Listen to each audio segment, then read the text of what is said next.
Formal nang umupo sa pwesto si Brigadier General Gremen Brual bilang bagong 601st Brigade Commander kapalit ni outgoing Brigadier General Edgar Catu. Isinagawang turnover of command ngayong araw, August 6, 2026 sa headquarters ng 601st Infantry Brigade sa Barangay Camasi, Ampatuan, Maguindanao del Sur.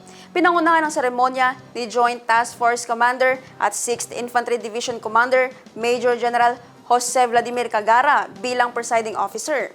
Dumalo rin sa programa ang mga matataas na opisyal mula sa mga lalawigan ng Maguindanao del Sur at Maguindanao del Norte, mga stakeholder at iba pang kinatawan ng mga lokal na pamahalaan bilang suporta sa maayos na change of command. Today is not farewell, it is not goodbye. Till we meet again. Malayo po yung pupuntahan ko. Malapit ako to Bato City. The office of ADC is open for everyone. That's pretty sure. At kung wala po kayong magawa, doon nyo gawin. Bigyan ko pa kayo ng mamili kayo. Kape, ice cream, drink. Basta lang yung password. Basta makita ko lang po kayo. Masaya na ako. And please, if we meet sometimes or somewhere, kung hindi ko kayo mapansin, pansinin niyo po ako. Hindi po ako mapagmalaki. Malabo na yung nakawa. So, kayo maunang ganun sa akin. Lord Almighty God, thank you. You will always be the high, yours will be always the highest glory. Let us always seek divine intervention. Truly, I can claim 2 Timothy 4:7. I have fought the good fight. I have finished the race. I have kept the faith. Nasa tao ang gawa, nasa Diyos ang awa. The second is to be bold. Bold, not in such a way na gallantry in combat or gallantry in action. No.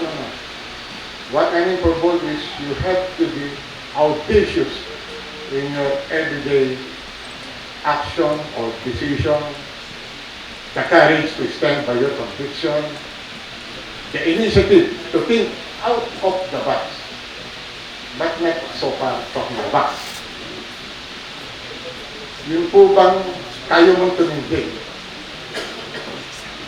Ang sabi nga po dyan namin at least you should be brave to face the consequences when things go sideways. Magkaroon tayo ng bit, ng bold, just to be bold. And lastly, be benevolent. Be kind to others. Be compassionate, especially to those who are in need. Lalo na dun sa mga nangangailangan talaga dyan na narito sa AOR natin. Tulungan natin sila. In everything we do it with all our heart and make sure we do it touching other people's heart. So, again, to the unified troopers, I encourage you to follow those. Dahil napapakalala ko, God-fearing, bold, and benevolent, those are my initials, and that's me.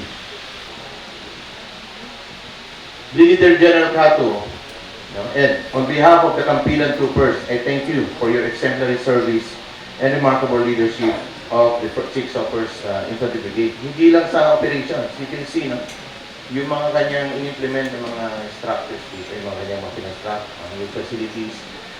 At the end of the day, sabi nga ni former CGP na the Chief of Staff, number one asset natin, yung ating human resource, ng ating mga sundalo.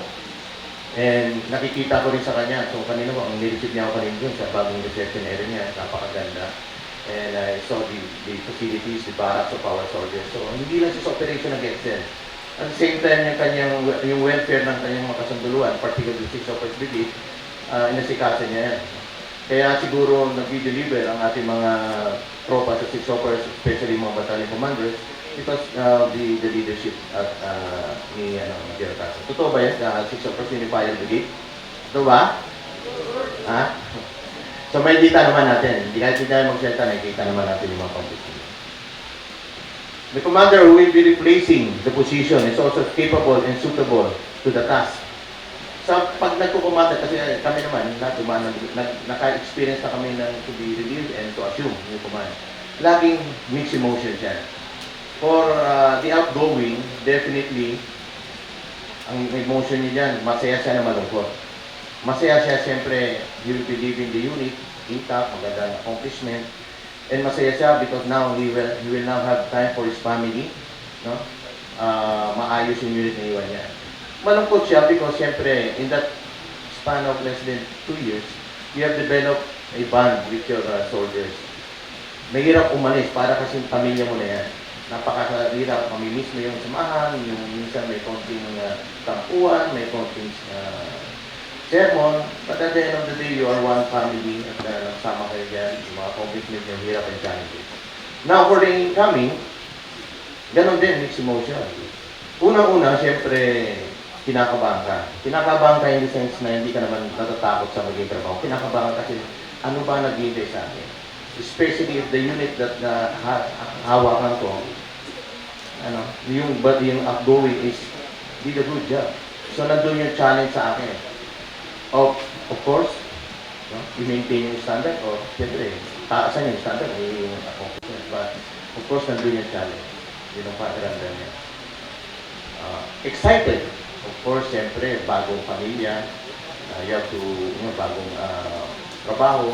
Now, this is your time now. Sa side mo na, sa part mo, to prove yourself. No? Pinili ka. Now, ito yung challenge sa'yo.